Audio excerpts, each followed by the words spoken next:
Hello అండి అందరికీ. ఎలా ఉన్నారు? అందరూ బాగున్నారా? ఇవాల్టి వీడియో ఏంటంటే ఇది ప్రెగ్నెన్సీ లేడీస్ కోసం అండి. ప్రెగ్నెన్సీలో బేబీ వెయిట్ ఎవరికైతే పెరగకుండా ఉంటుందో వాళ్ళైతే ఈ టిప్ని ప్రతి ఒక్కరు పాటించండి. బేబీ వెయిట్ అనేది బాగా పెరుగుతుంది. 9 మంత్ వచ్చిన తర్వాత బేబీ వెయిట్ బిలో 2 kgs కన్నా తక్కువ ఉన్న వాళ్ళైతే దీనైతే తప్పకుండా ట్రై చేయండి.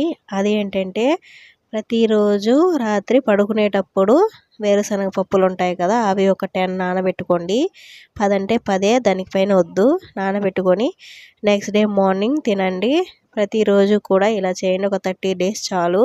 బేబీ వెయిట్ అనేది బాగా పెరుగుతుంది. నేను కూడా నా ప్రెగ్నెన్సీలో బేబీ వెయిట్ పెరగకపోతే దీనైతే ట్రై చేశాను. బేబీ 3.5 kgs ఉన్నింది.